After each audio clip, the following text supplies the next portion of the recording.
رب العالمين إله الأولين والآخرين والصلاة والسلام على سائر الأنبياء والمرسلين والملائكة المقربين وعلى آله وصحبه أجمعين.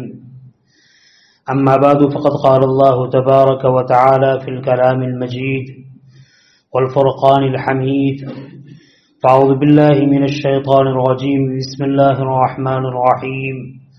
حاميم والكتاب المبين إنا أنزلناه في ليلة مباركة إنا كنا منذرين. صدق الله مولانا العظيم. گرامی قدر حضرات علماء کرام، دینی بھائیوں، دوستوں، بزرگوں اور گھروں میں بیٹھ کر سننے والی دینی ماں بہنوں، حق تعالی شانہ کا بہت بڑا کرم ہے کہ بندوں کو مختلف اوقات میں، مختلف جگہوں میں مختصر عبادت پر بہت سارے اجر و ثواب سے مالا مال فرماتے ہیں. انہی اوقات میں یہ شب برات ہے، 15ویں شعبان کی رات ہے. جہاں تک فضیلت کا مسئلہ ہے تو ہمارے عزیزم مولوی سہیل سلمہ نے آپ کے سامنے اس کو بیان فرمایا.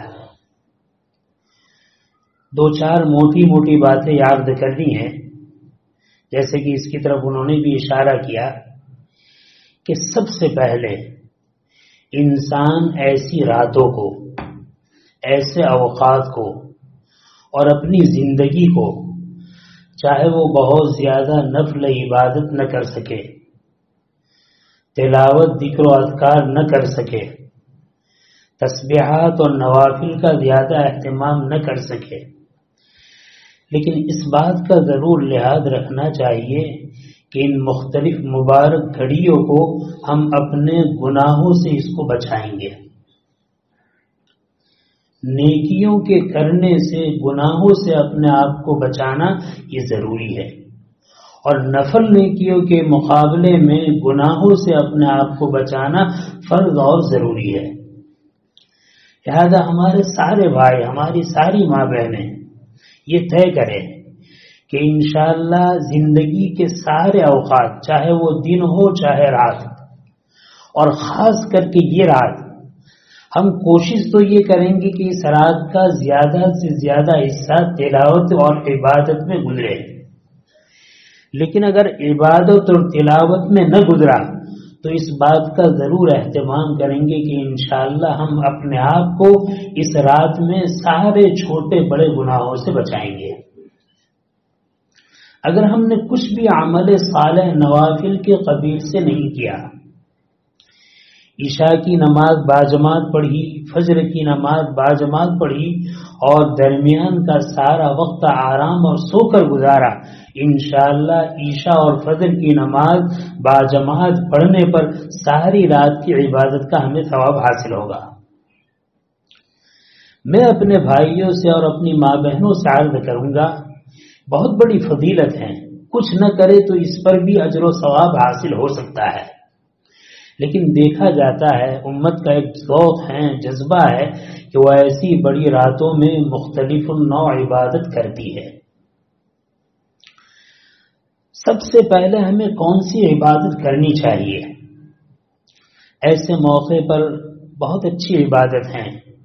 ہم میں سے جو ماں بہنیں اور جو بھائی بہن بالغ ہو چکے ہیں اور بالغ ہونے سے لے کر آج تک ان کے ذمے قضا نماز ہیں، بہت ساری نمازیں قضا ہیں اور اس کو ادا نہیں کیا ہے، ہم تنہائی میں اس بات کا اہتمام کریں کہ نوافل بجائے ان فرائض کی قضا کا اہتمام کریں. دیکھو، نفل ایسی عبادت ہے کہ کیا تو ثواب ہے، نہ کیا تو کوئی پوچھ پرچھ، کوئی باز پرس، کوئی پکڑ دکڑ نہیں ہے. لیکن فرض اور واجب ایسی عبادتیں ہیں کہ ان عبادتوں کو ہم نے نہیں کیا یا چھوٹ گئی، اس کے بعد قضا نہیں کیا تو اس پر پکڑ ہوگی، اس پر مواخذہ ہوگا، اس پر پوچھا جائے گا. لہذا اپنے بھائی بہنوں سے یہ عرض ہے کہ ان راتوں کو اپنے ذمے جو قضا نماز ہے ان قضا نمازوں کی ادائیگی گزاریں اور قضا میں بھی صرف فرض اور واجب نماز کی قضا ہے.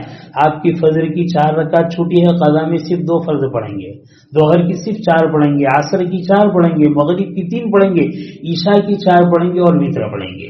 سنتوں کی قضا بھی نہیں ہے، صرف ان کی قضا کریں گے. تو ہر ماں بہن اور ہر بھائی اس وقت یہ طے کرے کہ انشاءاللہ اس رات کا جتنا حصہ ہم جاگنا چاہتے ہیں اس کو ہم ان نماز کی قضا کی ادائیگی میں بسر کریں گے، وصول کریں گے انشاءاللہ. اس کے بعد دیکھا جاتا ہے ہمارے بہت سارے بھائی ماشاءاللہ لمبی رات تک عبادت کرتے ہیں، نوافل میں، توبہ استغفار میں، تلاوت میں، ذکر و تسبیح میں، لیکن اس کے بعد پھر ان کی وہی عادت شروع ہو جاتی ہے چوراہوں پر گھومنے کی، راستوں پر گھومنے کی. میرے بھائی بہت محبت سے عرض کرتا ہوں اس رات میں نیکی نہ ہو تو نہ ہو، لیکن وقت کو ضائع نہ کرے. وقت جتنا قیمتی ہوتا ہے، قیمتی وقت میں جتنی عبادت اہمیت رکھتی ہے گناہ بھی اتنا زیادہ اہمیت رکھتا ہے. قیمتی وقت کی چھوٹی سی نیکی بہت بڑی نیکی ہے، تو قیمتی اوقات کا چھوٹا سا گناہ بھی بہت بڑا گناہ ہے. اس کے بعد مجھے یہ عرض کرنا ہے کہ اس رات کی فضیلتوں سے یہ معلوم ہوتا ہے کہ حق تعالی شانہ اس رات میں بے شمار گنہگار بندوں کی مغفرت کے فیصلے فرماتے ہیں. معلوم کیا ہوا؟ بے شمار یعنی بڑے بڑے پاپیوں کی مغفرت کے فیصلے فرماتے ہیں، بڑے بڑے پاپی. اور دیکھو دنیا میں کون پاپی ہے؟ میں آپ کے بارے میں، آپ میرے بارے میں فیصلہ نہیں کر سکتے. ہاں، ہر شخص اپنے بارے میں فیصلہ کر سکتا ہے، اور جب وہ فیصلہ کرے گا تو اس نتیجے پر پہنچے گا کہ اس وقت سرزمین پر اللہ کا سب سے بڑا پاپی میں ہی ہوں. جب سب سے بڑا پاپی میں ہوں اور اللہ نے اس رات میں بڑے بڑے پاپیوں کو معاف کیا ہے، آج میری پاپی کی مغفرت کا دن ہے، میں مغفرت کے اسباب کو اختیار کرتے ہوئے اس رات کو گزاروں. اس کے لیے کیا ہے؟ وہی فرائض کا اہتمام، قضا کا اہتمام اور دعاؤں کا اہتمام، اللہ سے رو رو کر مانگنے کا اہتمام. اللہ تعالیٰ کو اپنے بندے کا رونا جتنا پسند ہے ہنسنا اتنا پسند نہیں ہے. رونا بہت پسند ہے. لہذا اس رات میں تنہائی میں اپنے لیے اور پوری امت کے لیے خوب روئے اور رو رو کر اللہ سے مانگے، اتنا مانگے کہ اللہ ہم سے راضی ہو جائے. اچھا، پھر میں آپ سے عرض کروں گا، جہاں اس رات میں بڑے بڑے پاپیوں کی مغفرت ہوتی ہے وہاں نبی کریم صلی اللہ علیہ وسلم کے ارشادات کی روشنی میں یہ معلوم ہوتا ہے کہ بعض پاپی ایسے ہیں، بعض گنہگار ایسے ہیں، یا بعض گناہ ایسے سخت ہیں کہ ان گناہ کا کرنے والا گنہگار اس رات میں اتنی بابرکت رات ہونے کے باوجود، اتنی فضیلت والی رات ہونے کے باوجود، اتنے سارے انسانوں کی مغفرت کی جانے کے باوجود بعض گناہ ایسے ہیں کہ اس گناہ کی وجہ سے اس رات میں بھی حق تعالی شانہ ان کی مغفرت نہیں فرماتے. اب ہمیں 2 چیزیں کرنی ہیں. ایک تو یہ کرنا ہے کہ یہ جو میں عرض کروں گا کون کون سے گناہ ہے جس گنہگار کی اس رات میں بھی مغفرت نہیں ہوتی. ہمیں سب سے پہلے یہ سوچنا ہے کہ جو گناہ بیان کیے جائیں گے ہم اس گناہ میں مبتلا ہے یا نہیں. اگر اس گناہ میں ہم مبتلا نہیں ہیں، اللہ کا احسان، اللہ کا شکر ادا کرے اور آئندہ دعا کرے کہ اللہ آج تک آپ نے ان گناہوں سے ہماری حفاظت فرمائی، جس پاپ کے نتیجے میں آج بھی میں مغفرت سے محروم رہتا، اے اللہ زندگی بھر ان گناہوں سے آئندہ بھی میری حفاظت فرما. سب سے پہلے اپنے لیے دعا. اچھا، اور پھر دیکھیں ہم کہ وہ گناہ جو بیان کیے جائیں گے اگر ہمارا کوئی بھائی اس کے ایک گناہ میں چند گناہوں میں مبتلا ہے تو ہمیں آج یہ ارادہ کرنا ہے کہ سب کچھ ہو سکتا ہے، لوٹے جا سکتے ہیں، پیٹے جا سکتے ہیں، برباد ہو سکتے ہیں، لیکن آئندہ کبھی بھول سے بھی وہ گناہ نہیں کریں گے. کرتے ہیں ارادہ انشاءاللہ.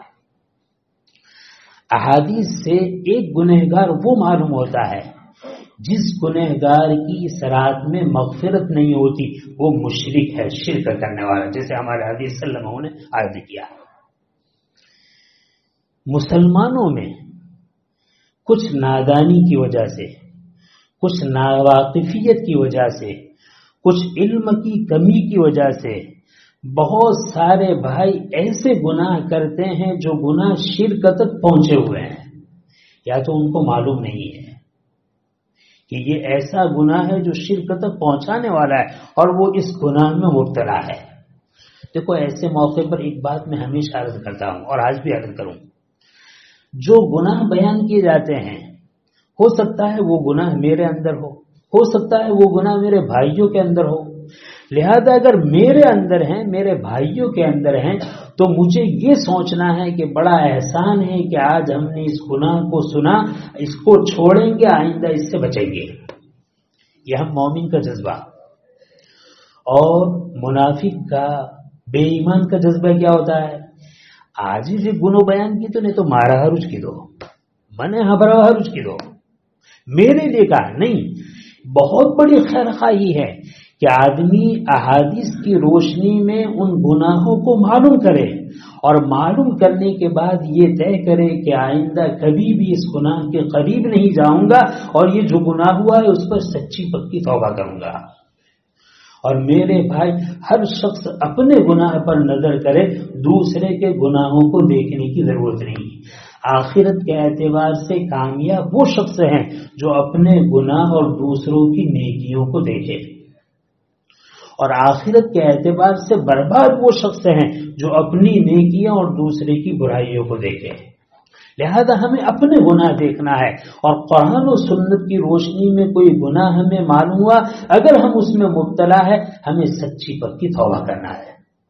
تو شرک کے بارے میں فرمایا گیا، جو آدمی شرک کرتا ہے اس شرک کرنے والے کی حق تعالی شانہ اس رات میں مغفرت نہیں فرماتے۔ ہمارے عزیز نے بیان کیا شرک فی الذات، شرک فی الصفات۔ میں اس کو موٹے الفاظ میں آپ کو سمجھاؤں، جو کام حق تعالی شانہ کے ساتھ خاص ہے، یعنی اسی کی ذات وہ کر سکتی ہے، کوئی اور وہ کام نہیں کر سکتا، یہ کام کی قدرت اور طاقت دوسرے کسی میں ماننا یہ شرک ہے۔ بہت موٹی سی بات، مثال کے طور پر اللہ تعالیٰ زندگی دیتا ہے، اللہ تعالیٰ موت دیتا ہے، اللہ تعالیٰ بیماری عطا فرماتے ہیں، حق تعالیٰ شانہ شفا عطا فرماتے ہیں، حق تعالیٰ شانہ اولاد دیتے ہیں، حق تعالیٰ شانہ اولاد لیتے ہیں۔ بہت ساری ایسی چیزیں ہیں جو اللہ کی ذات کے ساتھ خاص ہے، ایسی قدرت، ایسی طاقت اور کسی میں نہیں ہے۔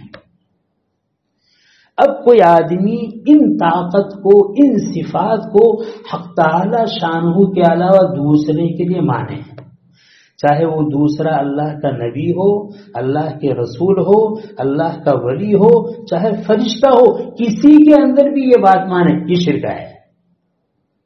مثال کے طور پر ہمارے یہاں اولاد نہیں ہے، اور اولاد دینا حق تعالی شانہ کا کام ہے، اس کا خاصہ ہے، اس کے علاوہ کوئی اولاد نہیں دے سکتا۔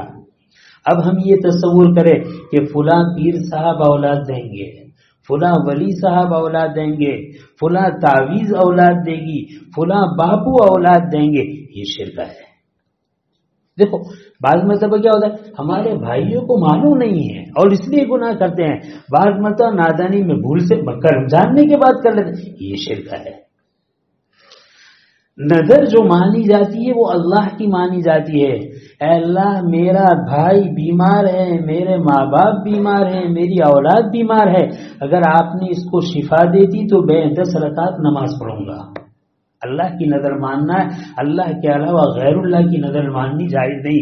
اب کوئی غیر اللہ کی نظر مانتا ہے کہ اگر میرا بیمار اچھا ہو گیا تو میں فلاں پیر کی قبر پر سجدہ کروں گا، فلاں پیر کی قبر پر چادر چڑھاؤں گا، فلاں پیر کی قبر پر طواف کروں گا۔ دیکھو اولاد دینا اور نظر ماننا یہ اللہ کے ساتھ خاص ہے، ہم نے اس کو غیر اللہ کے ساتھ خاص کیا، یہ شرک ہے۔ میں ایک موٹی سی بات کہوں، مثال کے طور پر ماشاءاللہ اب تو ہمارے یہاں ایک بہت بڑی مصیبت ختم ہو گئی. ہمارے وہ نوجوان جنہوں نے محنت کی، جنہوں نے ارادہ کیا، اللہ تعالیٰ ان کے ارادوں میں پختگی نصیب فرمائے، ان کو جزائے خیر عطا فرمائے. انہوں نے ارادہ کیا ہے کہ انشاءاللہ اب تعزیہ نہیں نکالیں گے. بہت بڑی چیز ہے، اللہ قبول فرمائے، نسلوں کو قبول فرمائے. اگر ہم نے تعزیہ بنا دیا اور تعزیے سے مراد مانی کہ یہ تعزیہ ہمیں اولاد دے گا، تو اولاد دینا اللہ کا کام ہے، تعزیے کو اولاد یہ شرک ہے. میں شرک کو سمجھا رہا ہوں، مجھے نہیں کہنا، شرک کو سمجھا رہا ہوں. شرک اس کو کہتے ہیں. پھر حق تعالی شانہ جو رب ہے، معبود ہے، اسی طرح کسی دوسرے کو معبود ماننا یہ بھی شرک ہے، تو اس کی ذات میں شرک ہے. تو ذات میں شرک ہو یا صفات میں شرک ہو، یہ دونوں مشرک ہیں، اور مشرک کی اس رات میں مغفرت نہیں ہوتی. ان اللہ لا یغفر ان یشرک به ویغفر ما دون ذلک لمن یشاء. قرآن کہتا ہے اللہ تعالیٰ شرک کو معاف نہیں کرتا، اس کے علاوہ سارے گناہ کو معاف کر دیتا ہے. لیکن اللہ کی شان کریمی تو دیکھیے، دنیا میں ہم زندہ ہے، اور اس زندگی میں بھول کی وجہ سے، نادانی کی وجہ سے، غفلت کی وجہ سے جان بوجھ کر ہزاروں شرک کیے، لیکن سچے پکے دل سے توبہ کر لی. اے اللہ جتنے شرک مجھ سے آج تک ہوئے، میں اس شرک سے بیزاری اختیار کرتا ہوں اور آپ کی ذات کو وحدہ لا شریک مانتا ہوں. اب آئندہ آپ کے ساتھ شریک نہیں کروں گا. توبہ ہو گئی اس کی. دنیا میں توبہ ہے، مشرک کی دنیا میں توبہ ہے، وہ توبہ کر لے اور اللہ سے معافی مانگ لے، اس کے لیے معافی ہے. اگر ہمارے کسی بھائی سے، ہماری کسی ماں بہنوں سے یہ غلطی ہوئی ہے کہ ہم نے اس قسم کا کوئی شرک کیا ہے، آج کی رات میں تجدید کر لے، اشہد ان لا الہ الا اللہ وحدہ لا شریک لہ، اور جتنی باتیں اے اللہ مجھ سے یہ غلطی ہوئی ہے، یہ شرک ہے، مجھے آج معلوم ہوا، اب میں کبھی اس کو نہیں کروں گی. اے اللہ شرک کفر سے توبہ کرتا ہوں، آئندہ مجھے ایمان پر قائم اور باقی رکھیے. کتنا آسان مسئلہ ہے. تو ایک تو ہے شرک. حدیث سے معلوم ہوتا ہے کہ دوسرا گناہ ہے شراب. آدمی شراب پیتا ہے، اور شراب کے ساتھ بہت ساری ایسی نشیلی چیزیں ہیں، سبھی حرام ہیں. ہاں گناہ کے اعتبار سے، سزا کے اعتبار سے جو درجہ شراب کا ہے وہ دوسری چیزوں کا نہیں. لیکن اس کا مطلب یہ نہیں کہ شراب کو چھوڑ دیں گے دوسری چیزوں کو کریں گے. ہر حرام چیز کو استعمال، ہر نشہ والی چیز کو استعمال کرنا حرام ہے. اور میرے بھائی یاد رکھو، مجھے یہ بتلانا ہے کہ اس مبارک رات میں شراب پینے والے کی مغفرت نہیں ہوتی. شیطان ہمیں بہکائے گا. ہم شراب تھوڑی پیتے ہیں، ہم تو گانجا پیتے ہیں، چرس پیتے ہیں، افیون پیتے ہیں، فلاں کھاتے ہیں، فلاں کھاتے ہیں. میرے بھائی یاد رکھو یہ ترتیب ہے. آدمی گناہوں کی طرف آہستہ آہستہ بڑھتا ہے اور نیکیوں کی طرف بھی آہستہ آہستہ بڑھتا ہے. پہلے فرض کی پابندی کرتا ہے، پھر واجب کی پابندی ہوتی ہے، پھر سنت مؤکدہ کی پابندی ہوتی ہے، پھر غیر مؤکدہ کی پابندی ہوتی ہے، پھر نفل کی پابندی ہوتی ہے. گناہوں میں اس طرح بڑھتا ہے. پہلے خلاف اولا کام کرتا رہتا ہے، کبھی کبھار کرے کوئی حرج کی بات نہیں، کبھی خلاف اولا کام کرتا رہتا ہے، اولا کام کرتا ہی نہیں. پھر آگے ترقی کرتا ہے، مکروہ تنزیہی کرتا رہتا ہے، اس سے بچتا ہی نہیں. پھر آگے بڑھتا ہے، مکروہ تحریمی کرتا رہتا ہے، اس سے بچتا نہیں. پھر آگے حرام کام کرتا ہی رہتا ہے، آگے بڑھتا ہے. تو شراب کے علاوہ جتنی بھی نشیلی چیز ہیں، ہو سکتا ہے ہمارے بہت سارے بھائی اس میں مبتلا ہو. میں ان سے کہتا ہوں آج اگر ہم شراب نہیں پی رہے ہیں لیکن ان نشیلی چیزوں میں ہم مبتلا ہے، کل یہ نشیلی چیز آپ کو شراب کی طرف لے جائے گی. اور شراب پینا کتنا بڑا گناہ ہے. خود حدیث سے معلوم ہوتا ہے کہ کل قیامت کے دن شراب پینے والا اس طرح اٹھے گا جس طریقے سے بت پرست اٹھتا ہے. بت کی پوجا کرنے والا جس طرح اٹھے گا قیامت کے دن، شراب پینے والا بھی ایسا، یعنی بے ایمان. اور عجیب حال ہے شراب کا. شراب کے بارے میں مسند احمد میں یہ روایت گزری ہے کہ حق تعالی شانہ اپنی عزت کی قسم کھا کر فرماتے ہیں میں اپنی عزت کی قسم کھا کر کہتا ہوں، جو شخص دنیا میں شراب پیے گا، جتنی مقدار میں شراب پیے گا، میں اس کو جہنم کا خون اور پیپ پلاؤں گا۔ اور عجیب ترمذی شریف کی روایت، اگر کوئی آدمی شراب پیتا ہے تو 40 دن کی اس کی نماز وغیرہ قبول نہیں ہوتی، عبادت قبول نہیں ہوتی۔ پھر وہ توبہ کرتا ہے، اللہ تعالیٰ اس کی توبہ کو قبول فرماتے ہیں۔ پھر وہ شراب پیتا ہے دوسری مرتبہ، پھر 40 دن کی اس کی عبادت قبول نہیں ہوتی۔ پھر وہ توبہ کرتا ہے، اللہ تعالیٰ اس کی توبہ کو قبول کرتا ہے۔ پھر تیسری مرتبہ توبہ توڑتا ہے، اور توبہ توڑنے کے بعد پھر شراب پیتا ہے، اللہ تعالیٰ سے معافی مانگتا ہے، توبہ کرتا ہے، اللہ تعالیٰ اس کی توبہ کو قبول کر لیتے ہیں۔ لیکن ترمذی شریف کی روایت، چوتھی مرتبہ وہ جب شراب پیتا ہے اور شراب پینے کے بعد توبہ کرتا ہے، اللہ تعالیٰ اس کی توبہ قبول نہیں فرماتے، اللہ تعالیٰ اس کی توبہ قبول نہیں فرماتے۔ اچھا، عجیب بات ہے، واقعات میں یہ بات ملتی ہے کہ شرابی کو قبر میں کتنا سخت عذاب دیا جائے گا۔ عوام ابن حوشب ایک بزرگ ہیں، وہ کہتے ہیں میں ایک آبادی میں گیا، اس آبادی میں میں نے دیکھا کہ میرا بچہ انتقال کر گیا، میں نے اس بچے کو دفنایا، دفنانے کے بعد دوسرے دن میں نے اس کو خواب میں دیکھا، میں نے خواب میں دیکھا تو وہ چھوٹا بچہ تھا، اس کے سر کے بال سیاہ تھے، میں نے دیکھا کہ سارے سر کے بال سفید ہو چکے ہیں۔ میں نے اس بچے سے پوچھا، بچہ تو چھوٹا ہے، تجھے میں نے دفن اس حال میں کیا کہ تیرے سر کے ایک ایک بال سیاہ تھے، کالے تھے، کیا بات ہے تیرے بال سفید ہو گئے؟ بچہ کہنے لگا کہ ابا، آپ کے دفنانے کے بعد ہمارے قریب میں ایک شرابی کو دفنایا گیا، جب شرابی کو دفنایا گیا تو جہنم کو تیش آیا، اور اس تیش میں جہنم نے ایسا سخت سانس لیا کہ اس سانس کی گرمی کی وجہ سے جتنے بچے اس قبرستان میں ہیں سب کے سیاہ بال سفید ہو گئے۔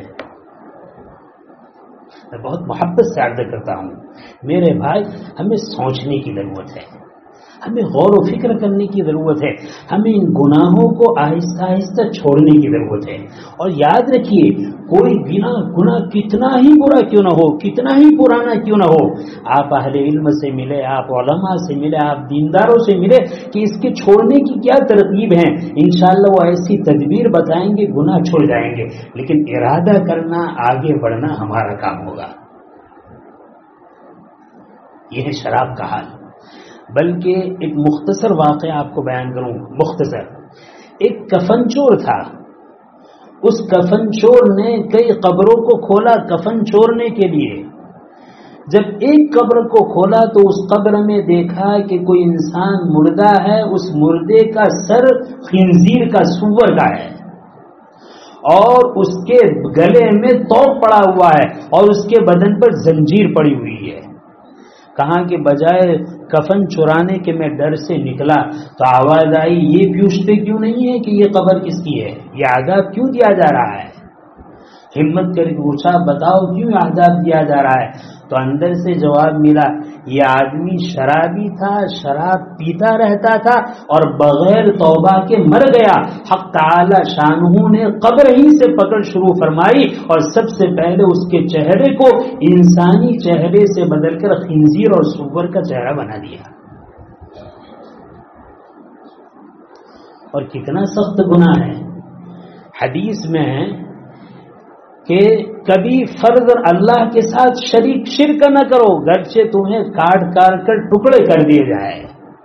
کبھی بلا قصد والارادہ فرض نماز کو نہ چھوڑو، اور شراب کو کبھی استعمال نہ کرو، شراب سارے گناہوں کی جڑ ہے۔ اس کے ضمن میں علماء نے لکھا ہے کہ ایک بہت بڑا ولی تھا، لیکن بیچارے کے پاس علم کم تھا۔ اس ولی کی ایک عورت سے آنکھ مل گئی، کچھ تعلق ہو گیا۔ اس عورت نے ہیلا بہانہ کیا کہ میرا ایک مقدمہ ہے اور آپ کو گواہی دینا ہے، اس گواہی دینے کے لیے آپ کو میرے گھر آنا ضروری ہے۔ ولی وہاں پہنچا، اس نے پہلے سے یہ نظام بنایا تھا کہ جیسے ہی کمرے میں داخل ہو اندر سے کنڈی بند کر دی جائے، دروازہ لاک کر دیا جائے۔ جب وہ ولی وہاں پہنچا تو دیکھا ایک حسین و جمیل خوبصورت عورت ہے، اس کے ساتھ ایک چھوٹا بچہ ہے اور ایک برتن میں شراب بھری ہوئی ہے۔ اس عورت نے کہا میں نے تجھے گواہی دینے کے لیے نہیں بلایا ہے، میں نے تو اپنے ساتھ منہ کالا کرنے کے لیے، زنا کرنے کے لیے بلایا ہے، لیکن 3 چیزوں میں سے ہر چیز کا اختیار ہے۔ یا تو ایسا کر لے کہ میرے ساتھ زنا کر لے، یا تو ایسا کر لے یہ جو بچہ ہے اس بچے کو قتل کر دے، یا تو اس جام میں، اس پیالے میں جو شراب رکھی ہے شراب پی لے۔ وہ ولی سوچنے لگا زنا کرنا یہ بھی بہت برا ہے، بچے کو ناحق قتل کرنا یہ بھی بہت بڑا گناہ ہے، کیوں میں شراب نہ پی لوں؟ ان دو کے مقابلے میں تو یہ ہلکا ہے۔ چنانچہ اس نے کہا میں زنا بھی نہیں کروں گا، بچے کو قتل بھی نہیں کروں گا، میں تو اس شراب کو پی لوں گا۔ چنانچہ اس نے شراب پی۔ اب شراب کا یہ مادہ ہے، یہ خاصیت ہے، آدمی تھوڑی پیتا ہے تو اور طلب بڑھتی ہے، پھر پیتا ہے تو اور طلب بڑھتی ہے، پھر پیتا ہے تو اور طلب بڑھتی ہے۔ آج آدھا گلاس پیا ہے، کل پونا، پھر پورا، پھر 2 گلاس، پھر 3 گلاس، وہ بڑھتی چلی جاتی ہے۔ اس نے جب پہلی مرتبہ شراب پی تو ایسی لذیذ معلوم کا اور پلاؤ اور پلاؤ اور پلاؤ، یہاں تک کہ پینے کے بعد شراب کے نشے میں مست ہو گیا۔ اور جب مست ہوا تو مست ہونے کے بعد اس نے اس بچے کو نشے کی حالت میں قتل بھی کیا اور اس عورت سے زنا بھی کیا۔ دیکھو شراب کی وجہ سے 2 گناہ سے بچنا چاہتا تھا۔ حدیث میں فرمایا گیا یہ ام الخبائث ہے، ساری خبائث کی یہ جڑ ہے، ساری خبیث چیزوں کی یہ بنیاد ہے، لہذا 2 گناہ سے بچنے کے لیے اس نے شراب پیا، اسی شراب کے نتیجے میں 3 گناہوں میں ملوث ہو گیا۔ لہذا میں اپنے بھائیوں سے اللہ تعالیٰ اس پورے مجمع کو، اللہ تعالیٰ جہاں آواز پہنچائے ان سب کو اس بلا سے محفوظ رکھے۔ اگر ہم میں سے کسی کو عادت ہے، ارادہ کرے کہ آج تک جو ہو گیا، میرے رب کی رحمت کا دروازہ کھلا ہوا ہے، آج سے میں سچی پکی توبہ کروں گا اور آئندہ کبھی بھول سے بھی اس کی طرف نہیں جاؤں گا۔ کیوں؟ اس لیے کہ اس بابرکت رات میں جہاں بڑے بڑے گنہگاروں کی مغفرت کا اعلان ہوتا ہے، وہاں شرابی کی مغفرت سے روک دیا جاتا ہے کہ یہ شرابی ہے، اس نے شراب کو نہیں چھوڑا ہے اور شراب سے توبہ نہیں کی ہے، لہذا اس کی مغفرت نہیں کی جائے گی۔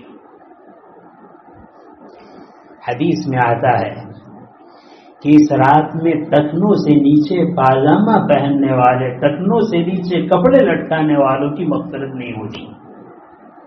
میرے بھائی بہت سارے گناہ ایسے ہیں کہ ان گناہوں کے کرتے ہوئے آدمی تھوڑی مزہ، تھوڑا لطف، تھوڑا ٹیسٹ محسوس کرتا ہے، لیکن یہ ایسا گناہ ہے کہ جس گناہ کو کرنے میں کوئی لذت اور کوئی ٹیسٹ نہیں آتا، کوئی لطف حاصل نہیں ہوتا۔ آدمی کا پاجامہ ہے، کرتا ہے، لنگی ہے، پینٹ ہے، جو بھی ہو، نیچے چلا گیا تو اگر اٹھا لیا تو کوئی تکلیف نہیں ہوگی اور نیچے رکھا تو کوئی مزہ نہیں آئے گا، لیکن جو آدمی اپنے کپڑوں کو ٹخنے سے نیچے لٹکاتا ہے، حدیث میں ہے کہ اس رات میں اس کی بھی مغفرت نہیں ہوتی۔ میں آپ سے پوچھتا ہوں جس رات میں ہزاروں، لاکھوں، کروڑوں انسان کی مغفرت ہو جاتی ہو، اگر ہمارے ایک ٹکنوں سے نیچے کپڑے لٹکانے کی وجہ سے ہم مغفرت سے محروم رہے تو ہم سے بڑھ کر کون نادان ہوگا۔ میں اپنے بھائیوں سے عرض کرتا ہوں ٹھنڈے دل سے ارادہ کرے کہ آج تک ہم سے جو غلطی ہوئی ہے انشاءاللہ دل میں اس اللہ کے گھر میں بیٹھے ہوئے دل میں اللہ سے عہد کرتے ہیں الہ العالمین آج سے کبھی بھی ہم اپنے پاجاموں کو اپنے کرتوں کو ٹخنے سے نیچے نہیں لٹکائیں گے۔ دیکھو یہاں ایک غلطی کیا ہوتی ہے، بہت سارے ہمارے بھائی اس بات کو تو گناہ سمجھتے ہیں کہ ٹکنوں سے نیچے لنگی پہننا ممنوع ہے، پاجامہ پہننا ممنوع ہے، پینٹ پہننا حرام ہے، لیکن ایسا نہیں سمجھتے کہ کرتا ٹکنوں سے نیچے پہننا یہ بھی حرام ہے۔ بعض مرتبہ ہم جبہ پہنتے، کرتا پہنتے، لیکن وہ کرتا ٹکنوں سے نیچے ہیں، تو جس طرح ٹکنوں سے نیچے پینٹ کا لٹکانا حرام اور ممنوع ہے، اسی طرح کرتے کا لٹکانا یہ بھی حرام اور ممنوع ہے۔ بھائی ارادہ کریں گے انشاءاللہ، سب ارادہ کریں گے انشاءاللہ۔ حدیث میں ہے کہ جو آدمی اپنے والدین کی نافرمانی کرتا ہے، والدین کے نافرمان کی اس رات میں مغفرت نہیں ہوتی۔ میں سمجھتا ہوں اس معاشرے میں، اس دور میں، عالم میں بہت کم انسان ایسے ہوں گے جو ان کے ماں باپ کے ساتھ حسن سلوک کرتے ہو، اچھا سلوک رکھتے ہو، ورنہ عام طور پر ماں باپ اور اولاد میں رنجش ہوتی ہیں، اور ماں باپ اولاد کے بدعملی سے اور ان کی بد کرداری کی وجہ سے پریشان ہے۔ میں ان بیٹوں سے، ان بیٹیوں سے بڑے درد دل سے عرض کروں گا کہ اگر ہمارے والدین یا والدین میں سے کوئی ایک بھی ہم سے ناراض ہے تو آج ہمیں سب سے پہلا کام یہ کرنا ہے کہ ہمیں ان سے معافی تلافی ایسی کرنی ہے کہ ان کا دل خوش ہو جائے۔ دیکھو یہاں پر ایک بات اور بھی سن لو، بعض مرتبہ والدین ہونے کے ناطے شریعت کی جو تعلیم ہے اس سے ہم واقف نہیں، تو کبھی ہم اپنی اولاد کے درمیان کمی زیادتی کر دیتے ہیں، عدل و انصاف قائم نہیں کرتے، اور اس کے نتیجے میں اولاد نافرمانی کرتی ہے۔ لہذا ماں باپ ہونے کے ناطے ہمیں چاہیے کہ شریعت کی جو تعلیم ہے اس تعلیم کا لحاظ رکھتے ہوئے ہر اولاد کے ساتھ برابری کا معاملہ کرے، کسی کے ساتھ انصاف کا، کسی کے ساتھ ظلم کا یہ معاملہ نہیں ہونا چاہیے۔ یہ تو ماں باپ ہونے کے ناطے میں اپنے آپ کو نصیحت کرتا ہوں، ہم سب اپنے آپ کو نصیحت کریں کہ ہم اپنی اولاد کے ساتھ کبھی ایسا بھید بھاؤ نہیں رکھیں گے کہ لڑکی کو کم سمجھنا، لڑکے کو زیادہ سمجھنا، امیر کو زیادہ سمجھنا، غریب کو کم سمجھنا، اور اسی طرح فلاں کو زیادہ سمجھنا، فلاں کو کم نہیں۔ اولاد ہماری ساری یکساں ہے، عدل و انصاف اس میں ضروری ہے۔ جس طرح ہمارے دل میں محبت ہے، شفقت ہے، لین دین ہے، معاملات ہیں، نرمی ہے، جس طرح بیٹیوں کے ساتھ معاملہ ہوگا بیٹوں کے ساتھ بھی معاملہ ہوگا، چاہے وہ بیٹے مالدار ہو تو بھی ان کے ساتھ یہ معاملہ ہوگا، یہ بیٹے غریب ہو تو بھی ان کے ساتھ معاملہ ہوگا۔ میں بہت صاف عرض کرتا ہوں، ہم ماں باپ میں یہ بگاڑ ہیں کہ ماں باپ شرافت کو نہیں دیکھتے، علم فضل کو نہیں دیکھتے، تقوی تقدس کو نہیں دیکھتے، دولت اور پیسے کو دیکھتے ہیں۔ جس طرف پیسے اور دولت ہیں ماں باپ کا جھکاؤ اس طرف زیادہ ہے، جس طرف دولت اور پیسے کم ہے اس طرف جھکاؤ کم ہے۔ نہیں، یہ بات اچھی نہیں ہے۔ دیکھو میں آپ کو کام کی بات کہوں، ماں باپ کا مقام بہت بڑا ہے، اتنا بڑا مقام ہے، اتنا بڑا مقام ہے کہ وہ اگر زیادتی بھی کرے، وہ ظلم بھی کرے، وہ بے انصافی بھی کرے، تو بھی اولاد کو یہ حق نہیں ہے کہ ان کے سامنے آواز اٹھائے، ان کے سامنے بدزبانی کرے، ان کی بے ادبی کرے۔ یہ چیز ہمارے لیے جائز نہیں ہے اولاد ہونے کے ناطے۔ لیکن میں ماں باپ سے کہوں گا دور بڑا نازک ہے، ایسا تقوی ہماری اولادوں میں نہیں ہے۔ اگر تم نے تھوڑی ان کے ساتھ بد عقیدگی کا معاملہ کیا، بد معاملہ کیا اور بے انصافی کا معاملہ کیا تو وہ تمہارے ساتھ زیادہ برا معاملہ کریں گے۔ دیکھو لیکن میں پھر کہتا ہوں، اگر کسی ماں باپ سے اپنی اولاد کے بارے میں کسی سے زیادتی ہو گئی، پھر بھی اولاد ہونے کے ناطے ہمارے لیے جائز نہیں ہے کہ ہم ان کے ساتھ بدسلوکی کا معاملہ کریں۔ حدیث میں ہے سعادت مند بیٹا وہ ہیں جو اس حال میں صبح کرے کہ اس کے والدین اس سے راضی ہو، جب اس کے والدین اس سے راضی ہو اس حال میں یہ صبح کرتا ہے، حق تعالی شانہ اس سعادت مند بیٹے کے لیے جنت کے دروازے کھول دیتے ہیں۔ اور اگر کسی کے والدین میں سے ایک زندہ ہے تو ایک دروازہ کھول دیا جاتا ہے۔ اور حدیث میں ہے اگر کسی بدبخت بیٹے نے اس حال میں صبح کی کہ اس کے والدین اس سے ناراض ہے، اللہ تعالیٰ اس کے لیے جہنم کے دروازے کھول دیتے ہیں۔ اور اگر ماں باپ میں سے ایک حیات ہے اور اس کو ناراض کرتے ہوئے وہ صبح کرتا ہے، اللہ تعالیٰ جہنم کا ایک دروازہ اس پر کھول دیتا ہے۔ صحابی نے عرض کیا اے اللہ کے رسول، اگر ہمارے والدین ہم پر زیادتی کرے تو یعنی تو بھی ہمیں سعادت مندی کے ساتھ، خوشی کے ساتھ، اطاعت اور فرما برداری کے ساتھ صبح کرنی ہے۔ نبی کریم صلی اللہ علیہ وسلم نے 3 مرتبہ یہ ارشاد فرمایا اگرچہ وہ زیادتی کرے، اگرچہ وہ زیادتی کرے، اگرچہ وہ زیادتی کرے، پھر بھی اگر تم نے صبح اس حال میں کی کہ تم ان سے ناراض ہیں تو جہنم کا دروازہ تمہارے لیے کھول دیا جائے گا۔ یہ ہے ماں باپ کا مقام، یہ ہے ماں باپ کا مرتبہ، یہ ہے ماں باپ کی حیثیت۔ آج معاشرے کے بگاڑ کا یہ عالم ہے کہ خون کے آنسو تنہائی میں ماں باپ اپنی اولاد کی بد اخلاقی پر، بد کرداری پر، بد عملی پر رو رہی ہے، اور اتنا کوٹ رہی ہے، اتنا کوٹ رہی ہے کہ نہ اولاد کو نصیحت کر سکتی ہے، نہ کسی اور کو کہہ سکتی ہے، اگر کہتی ہے تو اس طرح مول صاحب تم ذرا ہم جاؤ جو پر ہماری خبر نہیں پڑے کہ باجی ہے وہ کیلو سے مایا وہ کیلو سے۔ میرے عزیز بھائیوں، یہ تو ہماری بدبختی، ہماری خباثت اور اللہ بچائے ہمارے جہنم کے قریب پہنچانے کے لیے بہت بڑا راستہ ہے کہ ہمارے ماں باپ حق بات کہنے میں، نصیحت کرنے میں، دین کی بات کرنے میں، بھلائی کی بات کرنے میں ہم سے اتنے عاجز آ جائے، اتنے عاجز آ جائے کہ دبنے لگے، ڈرنے لگے اور کہے کہ ہمارا نام مت لینا۔ اس لیے یاد رکھنا کبھی بھی اپنے والدین کے ساتھ ایسا معاملہ نہ کرے۔ حدیث میں ہے کہ ماں کے پیر کے نیچے جنت ہے، حدیث میں ہے نبی کریم صلی اللہ علیہ وسلم نے غالباً حضرت عائشہ رضی اللہ عنہا سے فرمایا کہ عائشہ میں جنت میں داخل ہوا تو میں نے حارثہ ابن نعمان کی تلاوت کی آواز سنی، وہ تلاوت کر رہے تھے، جنت میں آواز آنے لگی۔ پوچھا یا رسول اللہ کیسے؟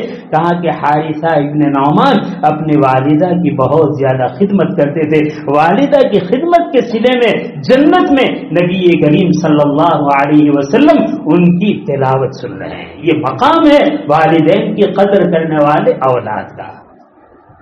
پہلے بھی سنایا ابن عمر رضی اللہ تعالیٰ عنہ مطاف میں طواف کر رہے ہیں اور طواف کرتے ہوئے ایک نوجوان کو دیکھا کہ بوڑھی اماں کو اپنے کندھے پر اٹھائے ہوئے ہیں، دوپہر کا وقت ہے، چھلچلاتی گرمی ہے اور وہ اپنے والدہ کو لے کر طواف کر رہا ہے۔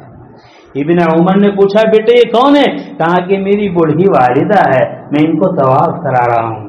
پوچھا اے ابن عمر کیا یہ ممکن ہے کہ میرے اوپر میری ماں کے جو حقوق ہیں اس طرح سخت گرمی میں کندھے پر اٹھا کر طواف کرانے کی وجہ سے اس کا حق ادا ہو جائے؟ ابن عمر نے رضی اللہ عنہ نے فرمایا کہ بھائی تیری والدہ نے تیری پیدائش کے وقت جو آہ کی ہے اس ایک آہ کا بھی بدلہ پورا نہیں ہوا۔ اتنا بڑا مقام ہے والدہ کا، اس والدہ کے ساتھ ہمارا یہ حال، اس والد کے ساتھ ہمارا یہ حال، دبانے پر آئے تو ان کو دبائیں، مارنے پر آئے تو ان کو ماریں، گالی گلوچ پر آئے تو ان کو گالی گلوچ کرے، بات کرے تو بے ادبی سے کرے۔ انا للہ، اس سے بڑی ہلاکت کوئی نہیں ہے۔ اس لیے آدمی کو بہت زیادہ ڈرنے کی ضرورت ہے۔ خدا نہ خواستہ اگر اس مجمع میں اور جہاں اللہ بات پہنچائے جو سامنے اس بات کو سنے اگر ان کے والدین یا ان میں سے کوئی ایک ناراض ہے تو آج کے رات میں پہلا کام یہ کرنا ہے کہ سچے دل سے اپنے آپ کو قصوروار ٹھہرا کر اپنی والدہ سے معافی طلبی کریں گے انشاءاللہ۔ نبی کریم صلی اللہ علیہ وسلم کی احادیث مبارکہ سے یہ بات معلوم ہوتی ہے کہ آپس میں جو رشتے کو توڑتا ہے اس رشتہ قطع کرنے والوں کی اس رات میں مغفرت نہیں ہوتی۔ کیا عرض کروں، ہم سب مسلمان ہیں، عالم میں لاکھوں کروڑوں گھر ایسے موجود ہیں جو مسلمانوں کے ہیں۔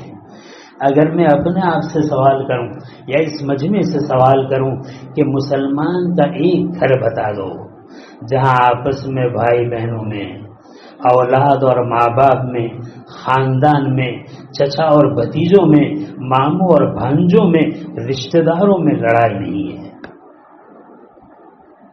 اکا دکا اگر ہزاروں میں سے مل جائے مشکل ہے، کوئی گھر خالی نہیں جہاں یہ مسئلہ نہ ہو۔ کہیں ماں باپ سے کہیں ماں باپ سے لڑائی ہے، کبھی بھائی بہنوں سے لڑائی ہے، کبھی چچا بھتیجے ماموں بھانجے سے عداوت ہے، کبھی چچا زاد ماموں زاد خالہ زاد پھوپھی زاد بھائی بہنوں میں لڑائی ہے۔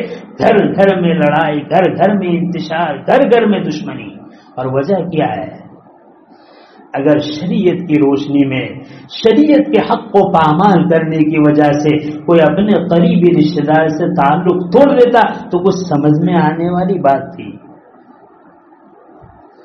بعض روایتوں سے پتہ چلتا ہے، اگرچہ محدثین نے ان پر کلام بھی کیا ہے، بعض روایتوں سے پتہ چلتا ہے حضرت عبداللہ ابن عمر رضی اللہ عنہ نے فرمایا کہ خبردار تمہاری عورتیں مسجد میں نماز پڑھنے کے لیے آئے تو ان کو نہ روکے. وہ اس زمانے کی بات ہے جہاں دین کو سیکھنے کی صحابیات کو ضرورت تھی، اس زمانے میں اللہ کے رسول نے فرمایا. اور اس ارشاد کو حضرت ابن عمر نے نقل کیا کہ تمہاری عورتیں مسجد میں نماز پڑھنے کی اجازت مانگے تو انہیں نہ روکنا. دیکھو آج روکنا ضروری ہے، آج کا یہ مسئلہ نہیں ہے، اس زمانے کی بات ہے. تو حضرت ابن عمر کے بیٹے نے کہا ہم تو روکیں گے. اور کیوں کہا؟ حالات بدل چکے تھے، تقوی اور طہارت میں کمی آ چکی تھی، عفت اور پاک دامنی میں فرق آ چکا تھا. لہذا صحابہ چاہتے تھے کہ ہمارے گھر کی عورتیں گھروں میں محفوظ رہے، باہر نکل کر کسی بدماش کا شکار نہ بنے. اس وجہ سے ان کے بیٹے نے ابن عمر سے کہا ہم تو روکیں گے. دیکھو ان کا روکنا کوئی برا نہیں تھا اور ان کا کہنا کوئی غلط نہیں تھا، لیکن ابن عمر نے کہا میں اللہ کے رسول کے ارشاد کو پیش کر رہا ہوں اور تو جواب میں یہ کہہ رہا ہے میں تجھ سے بات نہیں کروں گا. زندگی بھر ان سے بات نہیں کی. تو اگر ہمارے تعلقات میں کشیدگی کی یہ بنیاد ہے تو الگ چیزیں ہیں. ہمارے ہاں کوئی بنیاد نہیں. ہمارے یہاں بنیاد عہدے کی ہے، ہمارے یہاں بنیاد مال کی ہے، ہمارے یہاں بنیاد دنیا ہے، ہمارے یہاں بنیاد دنیا کے لڑائی جھگڑے ہیں، ہمارے یہاں بنیاد گناہ ہے، ہمارے یہاں دینداری کوئی بنیاد نہیں ہے. اور اس بے دینی کے بنیاد پر کہیں مال کے نشے میں، کہیں عہدے کے نشے میں، کہیں منصب کے نشے میں، کہیں عزت کے نشے میں، کہیں ناک نکٹنے کے نشے میں گھر گھر میں اختلاف، گھر گھر میں انتشار، گھر گھر میں برائی.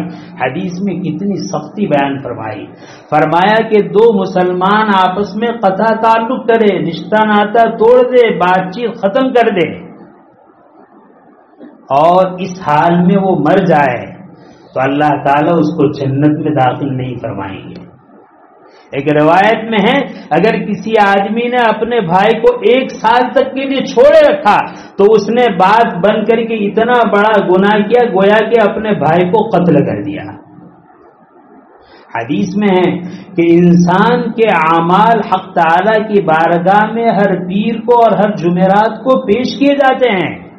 وہاں جب یہ پتا چلتا ہے کہ ان دو آپس میں رشتہ داروں کا جھگڑا ہے، آپس میں میل ملاپ نہیں ہے، دشمنی ہے، لڑائی ہے، بات چیت میں ایک دوسرے سے بند کیے ہوئے ہیں، حق تعالی شانو فرماتے ہیں فلاں کی مغفرت، فلاں کی مغفرت، فلاں کی مغفرت، لیکن یہ دو جو آپس میں لڑے ہوئے کہاں ان کو چھوڑ دو، جب تک وہ صلح نہ کرے ان کے لیے مغفرت نہیں ہے. مجھے یاد کرنا ہے کیا نبی کریم صلی اللہ علیہ وسلم کے یہ ارشادات سننے کے بعد ہم میں سے کوئی پہل کرے گا؟ ہم میں سے کوئی تیار ہوگا کہ اپنے آپ کو قصوروار سمجھ کر اپنے بھائی سے ملے، اپنی بہن سے ملے، اپنے رشتہ داروں سے ملے، اپنے تعلقات کو ختم کرے؟ ہاں ایک چیز یہاں جاننا ضروری ہے، وہ یہ کہ بہت سی مرتبہ شریعت کے خلاف کوئی کام ہوتا ہے اور اس میں کوئی اس طریقے سے قطع تعلق کرتا ہے تو شریعت کا میں بھی پابند ہوں، آپ بھی پابند ہیں، بھائی بھی پابند ہے، بہن بھی پابند ہے، ماموں بھی پابند ہے، بھانجا بھی پابند ہے، بھتیجا بھی پابند ہے، چچا بھی پابند ہے، پوری امت مسلمہ شریعت کی پابند ہے. شریعت کے سامنے اپنے آپ کو جھکا دو، ایٹ نہ کرو. میں آپ کو عرض کروں دو مسلمان آپس میں اختلاف کرتے ہیں، لڑائی کرتے ہیں، دشمنی کرتے ہیں اور اس دشمنی کے بعد اللہ تعالیٰ کسی نیک بخت کو توفیق دیتا ہے اور اس توفیق کے نتیجے میں وہ اپنے آپ کو آگے بڑھاتا ہے کہ بھئی میرا اپنے بھائی کے ساتھ، اپنے رشتہ دار کے ساتھ دشمنی کا معاملہ ہے، آج میں اس دشمنی کو ختم کر دوں، آگے بڑھتا ہے اور آگے بڑھنے کے بعد اس سے معافی مانگتا ہے اور وہ سامنے والا معاف کرنے سے منع کر دیتا ہے. میں آپ کو بتلاتا ہوں کہ جس نے معافی مانگی اور معافی دینے والے نے معاف کرنے کے بجائے منع کر دیا، کچھ بھی ہو جائے ہم تو اس جھگڑے کو باقی رکھیں گے، اس دشمنی کو باقی رکھیں گے، تو میرے جنازے میں نہ آنا، تو میری ناش کو نہ پکڑنا، مرنے کے بعد میرا منہ دے دیکھنا، یہ بکواس ہم اپنی زبان سے نکالتے ہیں۔ یاد رکھیے حق تعالی شانہ کی نظر میں وہ آدمی کتنا زبردست مجرم ہے، کتنا بڑا گنہگار ہے، کتنا بڑا رحمت سے دور ہے، کتنا بڑا اللہ کو غصہ دلانے والا ہے کہ ایک آدمی معافی مانگے اور دوسرا معاف کرنے سے منع کر دے۔ حکایتوں کا گلدستہ حضرت مولانا احمد سعید دہلوی رحمۃ اللہ علیہ کی کتاب ہے، انہوں نے قلیوبی سے یہ واقعہ نقل کیا ہے۔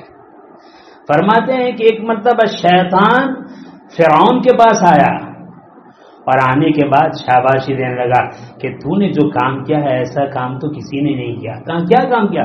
کہا تو نے خدائی کا دعویٰ کیا۔ بات تو بالکل صحیح ہے، خدائی کا دعویٰ کیا، کوئی آدمی اتنا بڑا دعویٰ نہیں کرتا، اتنا بڑا جرم نہیں کرتا۔ ہاں بات تو نہیں۔ پھر ابلیس سے فرعون پوچھنے لگا کہ میں نے اتنا بڑا دعویٰ کیا تو میرا رب مجھ سے ناراض بھی تو اتنا ہی زیادہ ہے؟ تو کیا ہاں ناراض تو ہے۔ کہا دنیا میں کوئی ایسا بھی شخص ہے کہ اللہ تعالیٰ مجھ سے زیادہ اس سے ناراض ہو؟ کہا کہ ہاں ہے۔ کہا کون؟ کہا کہ دو مسلمان آپس میں نا اتفاقی ہو جائے، آپس میں عداوت اور دشمنی ہو جائے، اور اس عداوت اور دشمنی کے بعد ایک بھائی گرچہ قصوروار نہیں ہے پھر اپنے آپ کو قصوروار بنا لے، گرچہ مجرم نہیں ہے پھر اپنے آپ کو مجرم قرار دے، اور اپنے بھائی کے پاس، اپنی بہن کے پاس، جس سے رشتہ ٹوٹا ہے اس کے پاس جائے اور اس سے کہا کہ مجھے معاف کر دو۔ اس نے معافی مانگی اور دوسرے نے معاف کرنے سے انکار کر دیا، تو یہ انکار کرنے والا اللہ کی بارگاہ میں تجھ سے بڑا مجرم اور تجھ سے بڑا مبغوض ہے۔ میرے بھائی ہم نے کیا سمجھا ہے؟ آپس کے تعلقات کو ختم کرنا، آپس کے تعلقات کو توڑنا، گھر کو جہنم کا نقشہ بنانا۔ آج گھر گھر میں یہ فتنہ فساد ہے کہ مولوی صاحب تہجد پڑھتے ہیں مسئلے حل نہیں ہوتے، وظیفے پڑھتے ہیں مسئلے حل نہیں ہوتے، اور استغفار کرتے ہیں مسئلے حل نہیں ہوتے، ذکر کرتے ہیں مسئلے حل نہیں ہوتے، تعویذ کرتے ہیں مسئلے حل نہیں ہوتے، پیشانی رگڑ رگڑ کر سیاہ کرتی ہے مسئلے حل نہیں ہوتے۔ مسئلوں کا حل اللہ نے محبتوں میں رکھا تھا، گھر گھر میں دشمنی ہے، مسئلے حل کیسے ہوں گے؟ مسئلہ اور بڑھیں گے۔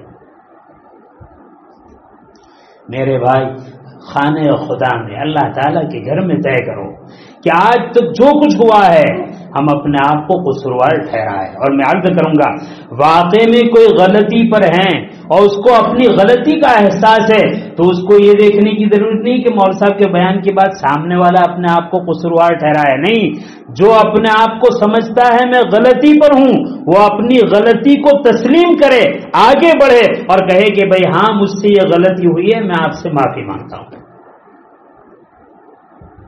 میرے بھائی ان راتوں میں یہ کام کرنے کی ضرورت ہے تاکہ ایسی مقدس رات میں اللہ تعالیٰ اپنی مغفرت عامہ سے ہمیں محروم نہ کر دے۔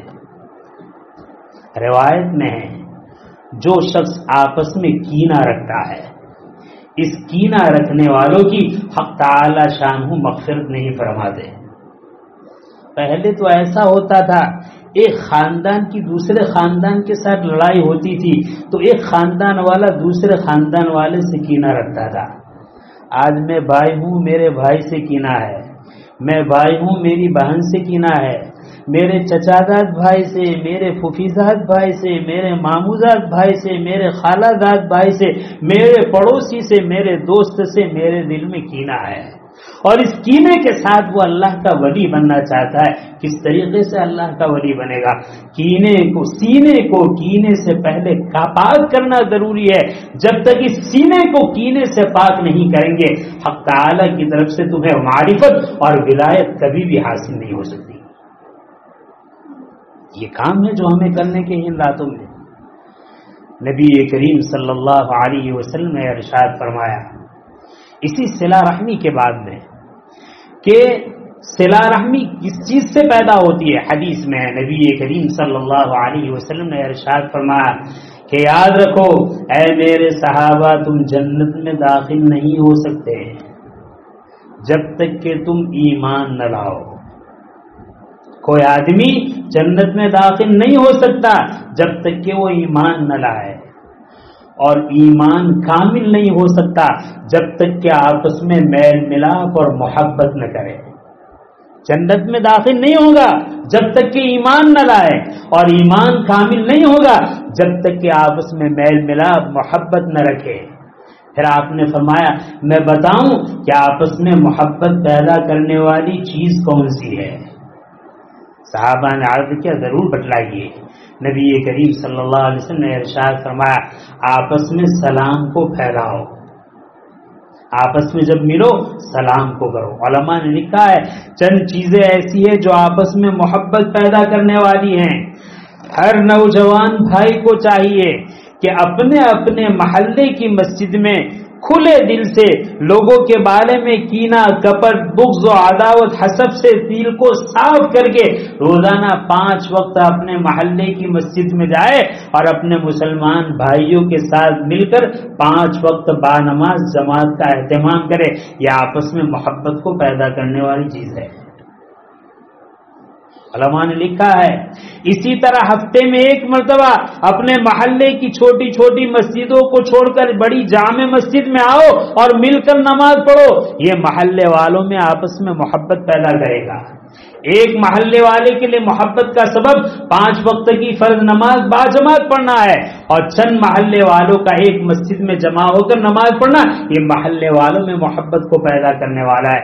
علماء نے لکھا ہے اللہ نے جس پر حج فرض کیا ہے یا جو حج کر سکتا ہے وہ حج کو جائے، امت کا بہت بڑا طبقہ وہاں جمع ہوتا ہے۔ اس حج کی عبادت پر اللہ تعالیٰ لوگوں کے قلوب میں محبت عطا فرمائیں گے۔ اور چوتھی چیز یہ علماء نے فرمائی آپس میں سلام کا رواج کرو۔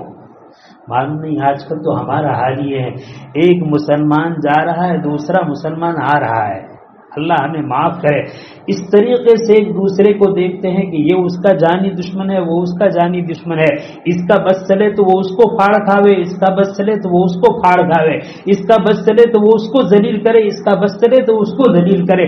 اس طریقے سے آپس میں ایک دوسرے کا گزر ہوتا ہے، میرے بھائی محبت کہاں آئے گی؟ اللہ کے رسول نے کیا فرمایا مومن کامل نہیں ہو سکتا جب تک کہ آپس میں محبت نہ ہو۔ سلام کو ہم نے چھوڑ دیا، آپس میں محبت کے ساتھ خوش دلی کے ساتھ اندر کی قباحتوں کو دور کرنے کے ساتھ سلام کرے، یہ سلام آپس میں محبت پیدا کرے، اور سلام کے بعد محبت کو بڑھانے والی چیز آپس میں اپنی حیثیت سے ایک دوسرے کو ہدیہ دے۔ آج تو کمیشن کا زمانہ ہے، ہدیے کی بات ہی کیا رہی۔ اب تو شاید ایسا دور آئے گا کہ ہم کہیں کہ فلاں ہمارے بھائی کو سلام کہنا تو وہ جواب میں کہے گا کہ اس کا بھی کمیشن ہوگا۔ اب تو یہ دور ہے۔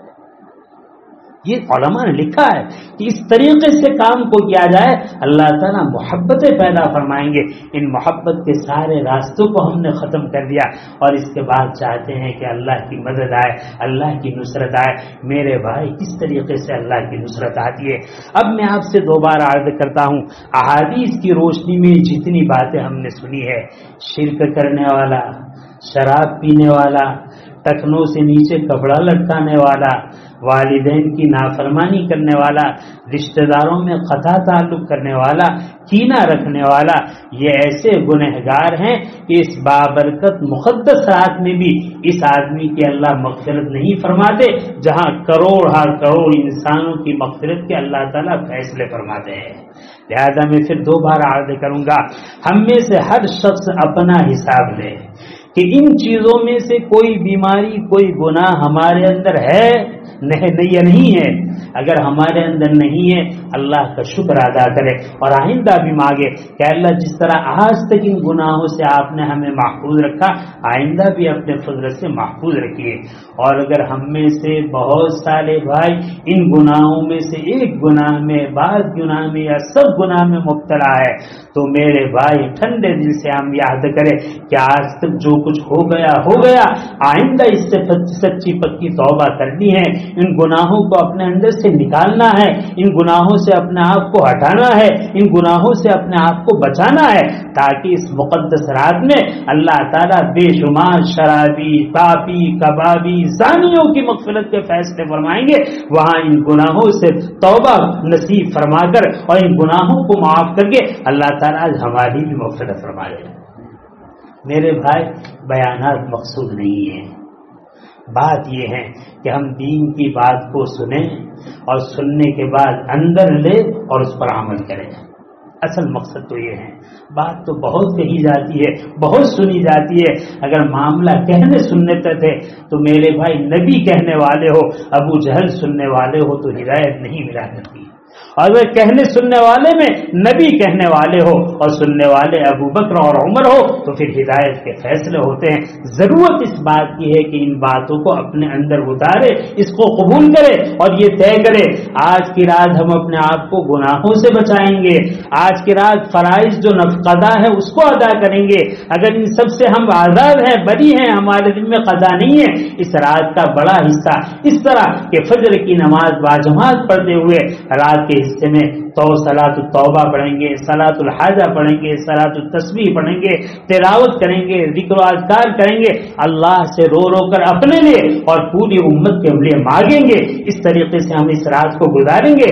اور نبی کریم صلی اللہ علیہ وسلم کی احادیث کی روشنی میں ہم نے جتنی باتیں سنی ہیں, جو باتیں ایسی ہیں اور جو گناہ ایسی ہیں جو ہماری مغفرت کے لیے آڑ بنے ہوئے ہیں, ہم سچے پکے دل سے توبہ کرتے ہیں اور ارادہ کرتے ہیں کہ ان گناہوں کی تلافی کریں گے, ان گناہوں سے معافی مانگیں گے اور آئندہ ان گناہوں سے بچنے کا اہتمام کریں گے. یہی پیغام ہے. کریں گے انشاءاللہ. اللہ تعالی شانہ ہمیں عمل کی توفیق نصیب فرمائے. میرے بھائی, اس کے بعد رمضان کا مہینہ آ رہا ہے اور رمضان کا مہینہ زیادہ بیانات کا نہیں ہے. رمضان کا مہینہ عمل کا ہے اور عمل کے لیے پریکٹس چاہیے. ہر چیز پر پابندی کے لیے پریکٹس اور مشق ضروری ہے. اگر پریکٹس اور مشق ہوگی تو اس کام کو کرنا آسان ہوگا. یہ 15 دن رمضان سے پہلے اللہ نے دیے ہیں, اس 15 دن کو عمل صالح کے لیے پریکٹس کا دن بنا دو, مشق کرو. کیا مشق کرنی ہے؟ ہر فرض نمازوں کو جماعت سے پڑھیں گے, روزانہ تلاوت کا اہتمام کریں گے, روزانہ اپنے آپ کو گناہوں سے بچائیں گے, روزانہ عصر کے بعد کی تعلیم کا اہتمام کریں گے, روزانہ سنتوں کو اپنی زندگی میں جگا دیں گے, روزانہ ایک ایک گناہ کو اپنی زندگی سے نکالیں گے. اگر آج سے ہم نے اس کی مشق اور پریکٹس شروع کر دی, انشاءاللہ 15 دن کے بعد جو رمضان آنے والا ہے وہ رمضان بڑی بابرکت اور بڑی خیر کے ساتھ گزرے گا. اور اگر میرے بھائی سننے کے بعد جس طرح آج تک ہم انسنی کر کے آئے ہیں, صرف سنا کچھ رویا دھویا ختم, تو میرے بھائی رمضان کا بابرکت مہینہ آئے گا اور ہماری غفلت کے ساتھ گزر جائے گا. اس لیے آج سے طے کریں کہ ہم نمازوں کا اہتمام کریں گے, قضا کا اہتمام کریں گے, اپنے احوال کی اصلاح کا اہتمام کریں گے, محبت کو آپس میں پھیلائیں گے, دشمنی اور عداوت کو ختم کریں گے, ایک دوسرے کو بڑھانے کی, ایک دوسرے کی خیرخواہی کو ہم آگے بڑھائیں گے. ایک دوسرے کے پیروں کو کھینچنا, ایک دوسرے کے خلاف غلط سازش کرنا, ایک دوسرے کے خلاف برائی کرنا, ایک دوسرے کو تکلیف پہنچانا, اس سے ہم بچنے کا اہتمام کریں گے. حق تعالی شانہ نے جو باتیں کہلوائی, حق تعالی ہمیں عمل کی توفیق نصیب فرمائے. ایسی بھی میری بھائی بڑی راتیں یہ بڑے بیانات کی نہیں ہوتی ہے. باتیں کم کی جائے, کم سنی جائے, زیادہ اس پر عمل کیا جائے.